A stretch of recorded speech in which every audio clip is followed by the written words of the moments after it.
Welcome back, and let's continue this discussion on the issue of the cash crunch and unpaid salaries currently rocking some states across the country. We are now being joined on the program by Mr. Eze Onyekore, who is the Director, Center for Social Justice, based in Abuja. Mr. Onyekore, thank you very much for talking to us on TV360. Let me begin by asking you, early this week you addressed a press conference where you talked about the budget. As a matter of fact, you said the budget, with the way things are with the current budget, there's just no way Nigeria would be able to make any headway at all. To you, the budget is not realistic.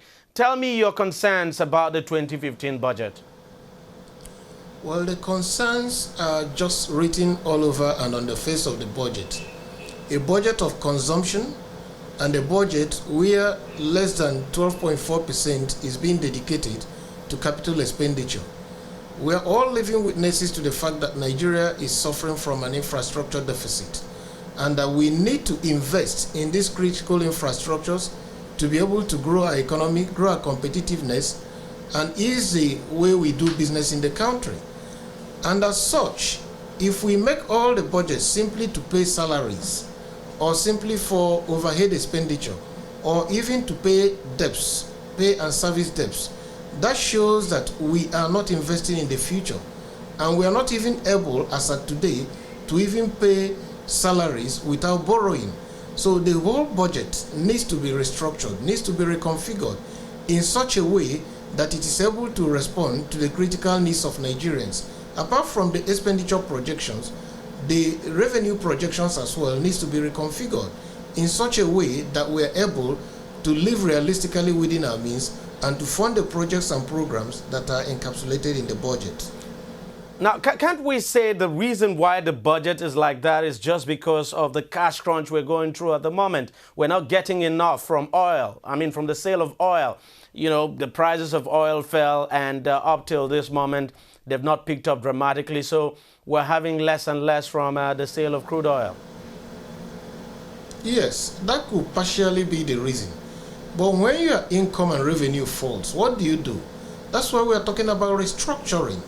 If, for instance, in Kaduna State, in Adamawa State, the executive and the legislature have voluntarily taken a pay cut. There's the Rosanne Committee report which talks about restructuring the public service of the Federation. So what I'm saying in essence is that our revenue has fallen, it has dwindled. So what do? We need to take certain actions and steps that respond to that falling revenue. And even at the state level, like you did mention, many states are not in a position to pay salaries. Some are owing up to 6-7 months. What does that tell you? Is that the states are not sustainable. I think it was yesterday that the IGR of states were published.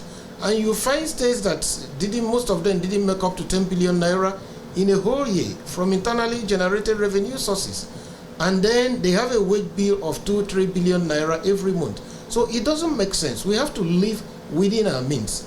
Improve the IGR generating capacity of states, and also at the federal level, trim a lot of fat and excesses, and through that way, we can begin to talk of a realistic budget. Now, and of course, we need to recover a lot of money that is due to the Treasury, Federation account, that has not been brought in there. For instance, all the native reports discovered a lot of monies that are hanging out there, running into about $18.1 billion. The Ribadu Petroleum Revenue Task Force Committee also found out that monies that were not yet remitted to the Federation account from the gas flaring penalties was in excess of $4.1 billion. So as we are talking about, there is just $22 billion in between the native reports and the Ribadu Committee report that we could fall back on and tap and begin to see how we use it to redress a number of imbalances in the budget.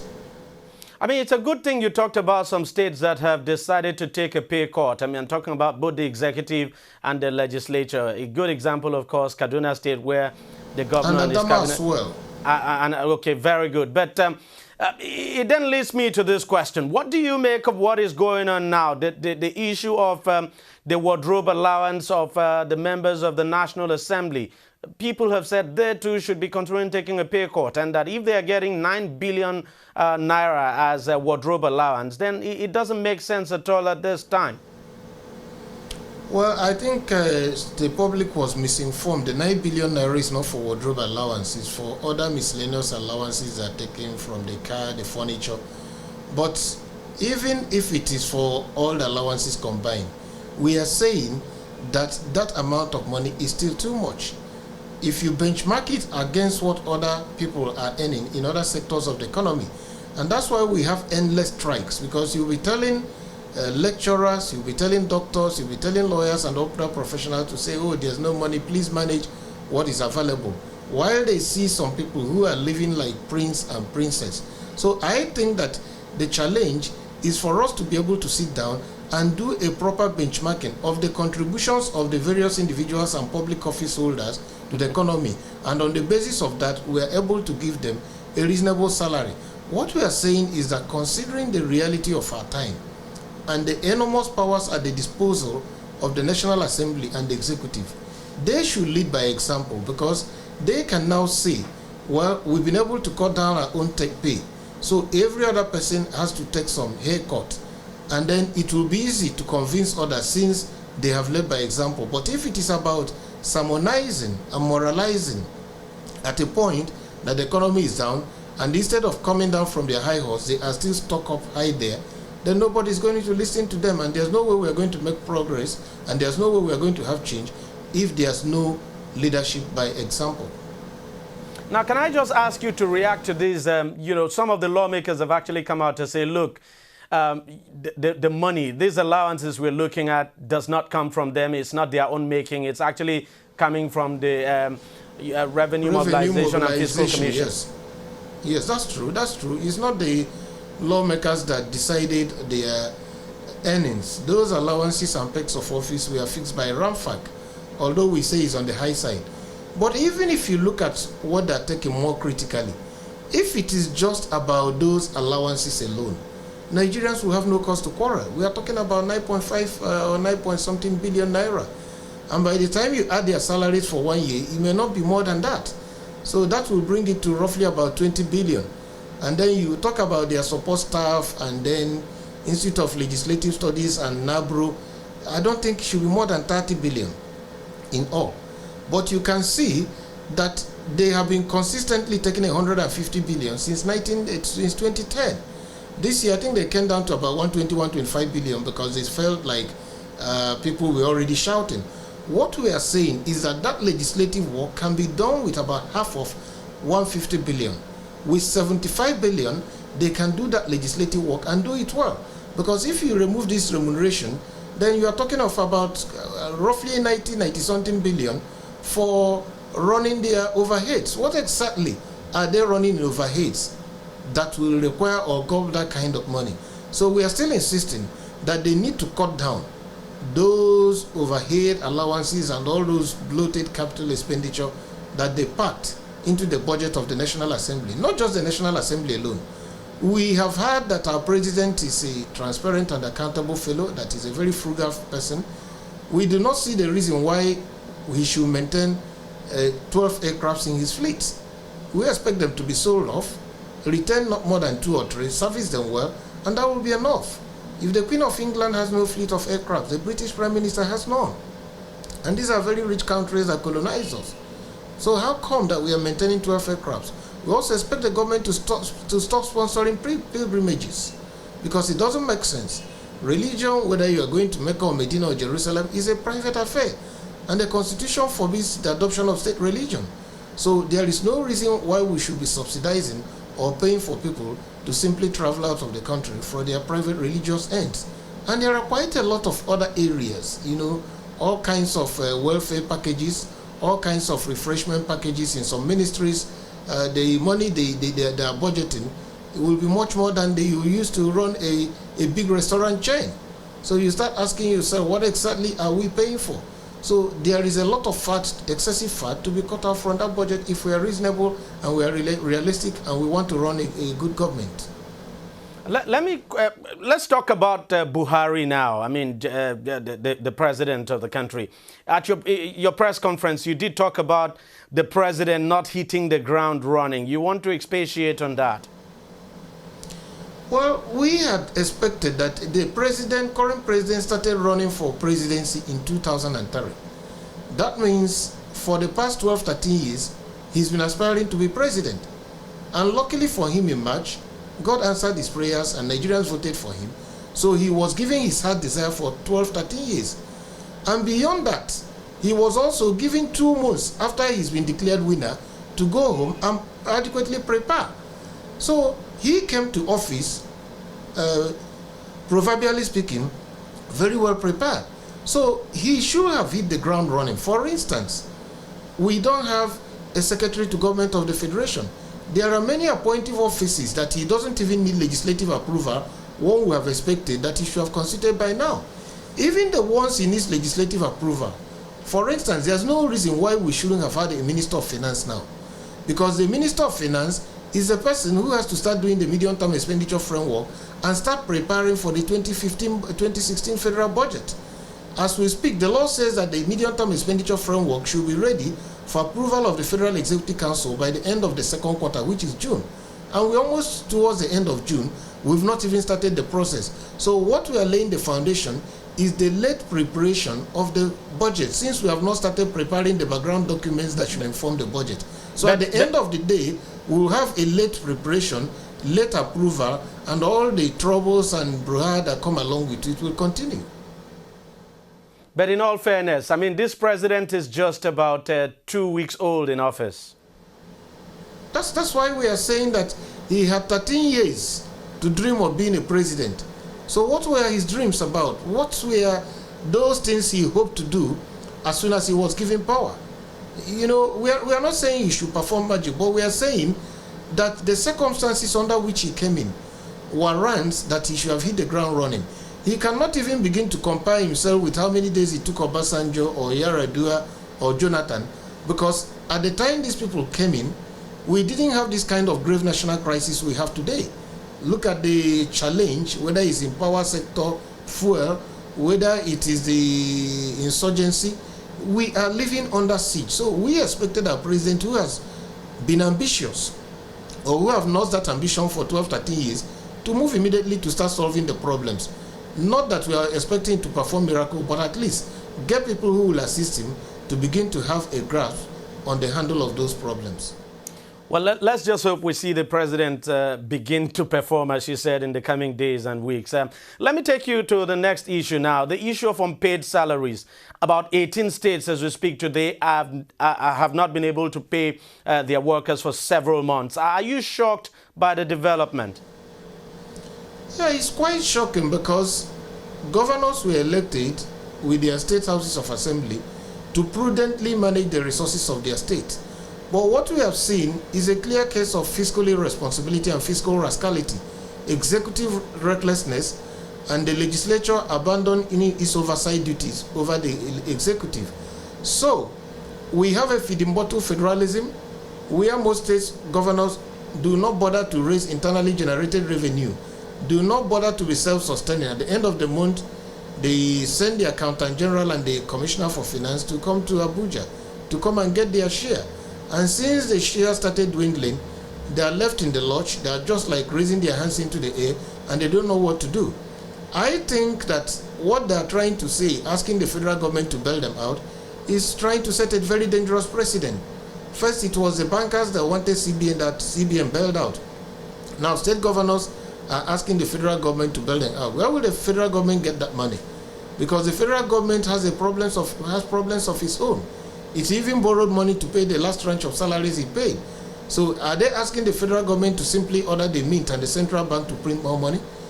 And even if the federal government has enough resources to bail them out, I don't think there should be a free lunch, because this is encouraging a clear case of fiscal rascality and free riders.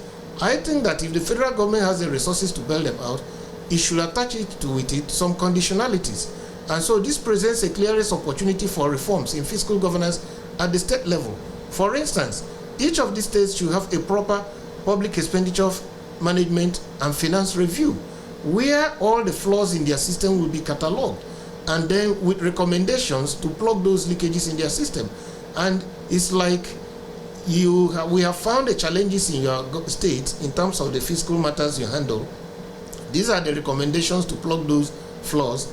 If you agree to plug them, then federal government will instrumentally, begin to give you some little money to help you to offset some of those bills.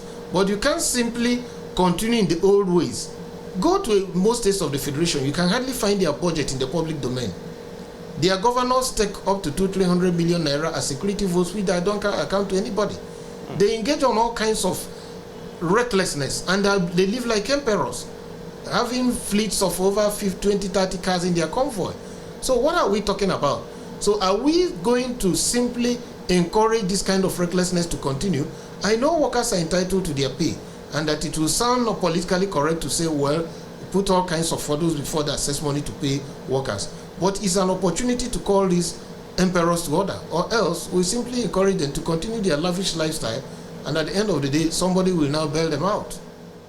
Let me ask you a final question. How do you think the states can get out of this problem? It is clear. Let the states begin to explain to their people through a transparent process what exactly comes in and the level of their expenditure, including telling them all those their frivolous expenditure, so that the people will now be in a position to say, no, it doesn't make sense for a governor to have 30 or 40 cars in his fleet. It doesn't make sense for you, the governor, to collect 200 million every month when workers have not been paid. So when there is that openness, then decisions will be taken by the majority of the population in those days. They will cut out frivolous and wasteful and inappropriate expenditures. And if possible, they may restructure their public service in terms of what they're able to generate, to pay them through what they generate by through internal revenue, and then use whatever comes from federation allocation for capital projects, because that will be my stand. Every state should be able to use the IGR to pay its employees. Whatever comes from the oil wealth should be used for capital expenditure, particularly the part that will improve the livelihoods of future generations. And so that's how it should be. It's not rocket science, it's for them to put on their thinking cap. That's why they were elected in the first place. Thank you so very much, Mr. Anyakwere, for joining us on the program. Thank you very much for your thoughts. Now, with most analysts accusing the state governors of being reckless with their finances and even corrupt, resulting in the ongoing workers' salaries crisis, the governors have been defending themselves. Take a listen to what the chairman of the APC's Governors Forum and Governor of Imo State, Rochas Okorocha, had to say when the issue was brought up at that APC Governors Forum meeting. What leakage could be taking place when you have 52% of the entire revenue of the nation being handled by the federal government, and only 26% for the entire 36 states of the federation. So what could be the leakages by these governors, so to say? And so it worries us sometimes when people put emphasis on corruption at the state level, leaving where the headquarters is, which is the federal government.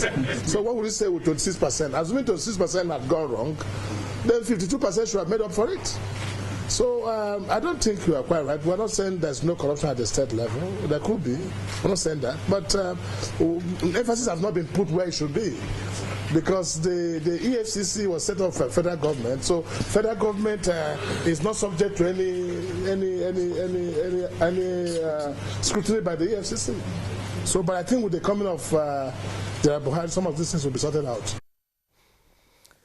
Now, over the past week, civil rights and democracy activists held a roundtable in Lagos to discuss the state of the Nigerian economy and set their own agenda for President Muhammadu Buhari.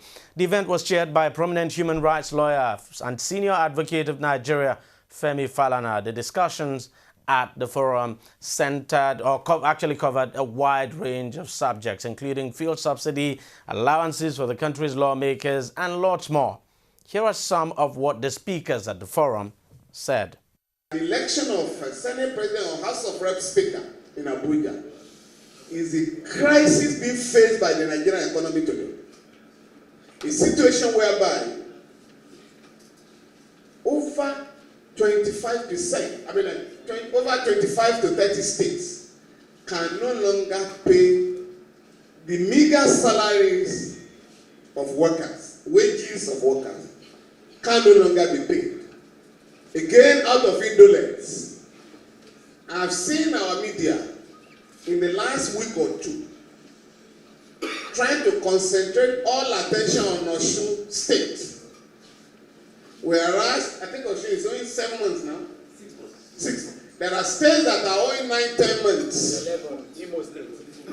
No, I don't, but I'm not saying this to justify what is going on. But please, can we have a broader perspective, a global perspective, with respect to the management of the affairs of our country? Now, all of us, our president went to G7 and we're happy. And he went to them with a bow. Please do this for us, do this for us. Please, again, we must interrogate that. As our situation becomes so bad that we have to ask for external support, when we have not mobilized the energies, the potentials of our people to turn this country around. And we can do that. And please, let the new regime be told that the dangerous prescriptions of the IMF and the World Bank and the G7 that we have followed since 1986, that the structural adjustment program was imposed on Nigerians. Those prescriptions have led us to have reduced Nigeria to a banana republic. Since then, please note this, we have been managing poverty, what they call poverty alleviation, not poverty eradication, because this system can never abolish poverty. And that is why we must also challenge the government all the time. There are alternative economic programs to the ones that are forced on Nigerians every time. It's either about privatization, which is the sale of our public assets, or retrenchment or downsizing of workers,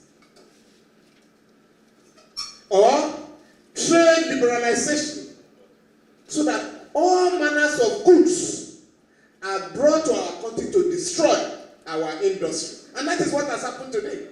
All the textiles industries in Kaduna and Kano and Aswani, all of them are gone. All those warehouses in Oregun, Apapa and the rest, were for storing goods produced locally. Now they are all becoming churches and event centers. Hallelujah. And event centers. But my sister, like Jesus Christ said, why have you done turned my father's house to a den of robbers? Because, sir, this is your area. Those traders that Jesus Christ sent out of the synagogue were operating a bureau de change. They were changing money. That was the traditional bureau de change. And that is what goes on in our country today. The Central Bank of Nigeria is no longer interested about the monetary policy of our country, which is its primary responsibility. Every Friday now, sir, the Central Bank addresses Nigerians on how much dollars, the volumes of dollars that have been sold by the Central Bank. It's not about the monetary policy. The monetary policies of our country now are now on how to destroy the economy of our country. In November last year, when the dollar was devalued by 10 naira, the Central Bank governor said, we are forced to do this because of the fall in the price of petroleum products, crude oil. At that time, the price crashed to $40 per barrel. Today, it's over $60, so about $60. They are still devaluing more. Do you understand? Can you get their logic? Last November, it was because this thing has crashed to $40 per barrel. Today, it is $60 per barrel. Yet, they are devaluing more.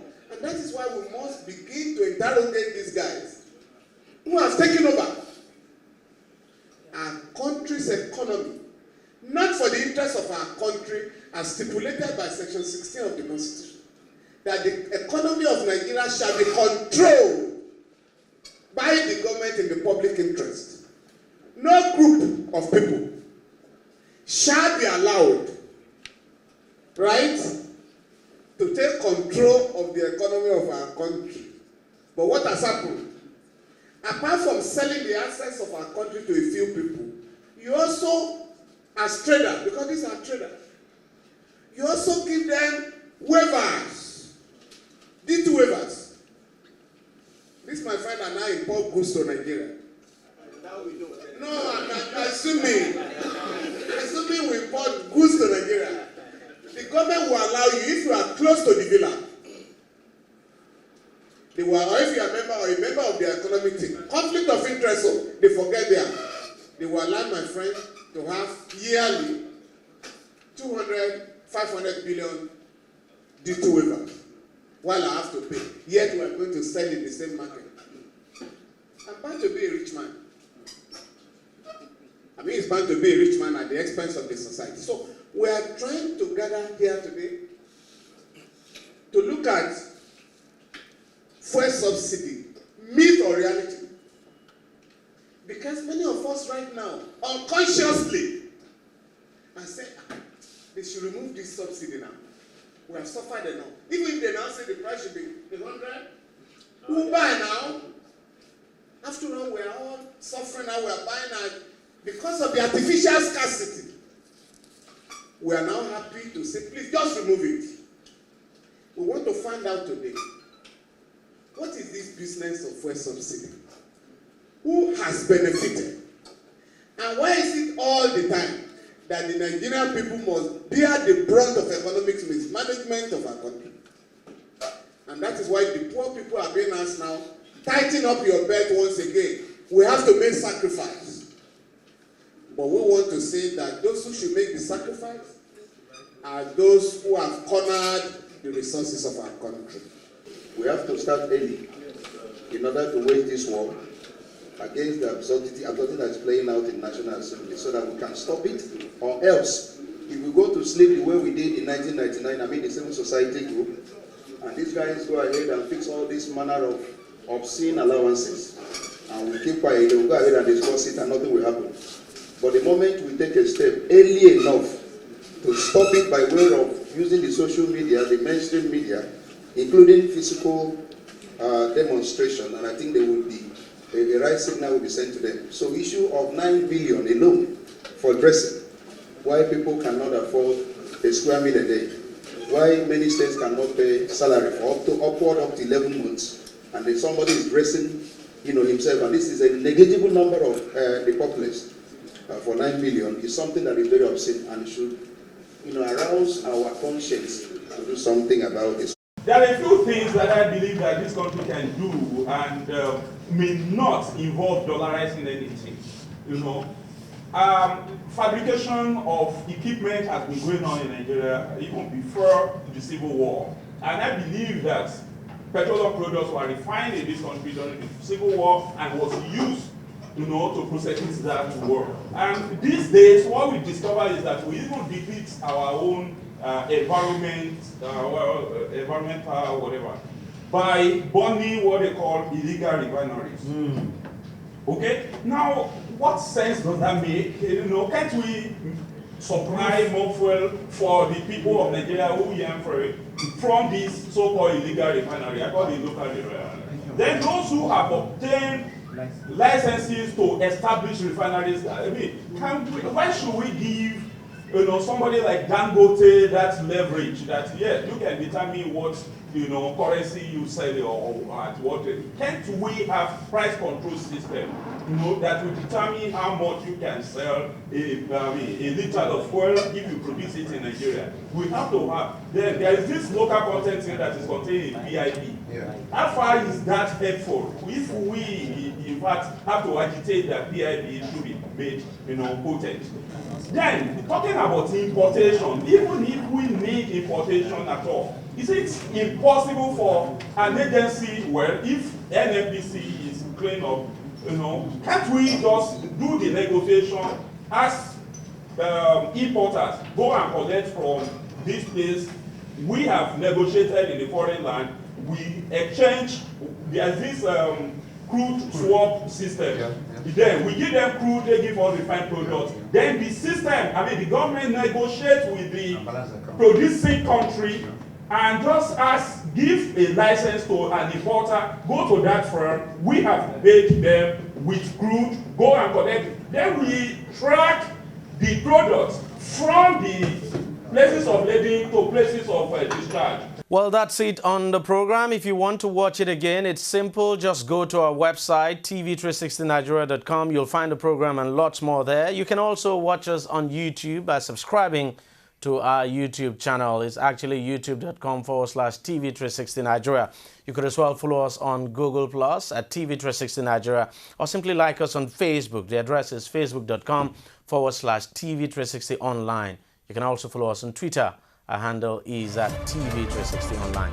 Thank you very much for watching. We're back again next week. See you then.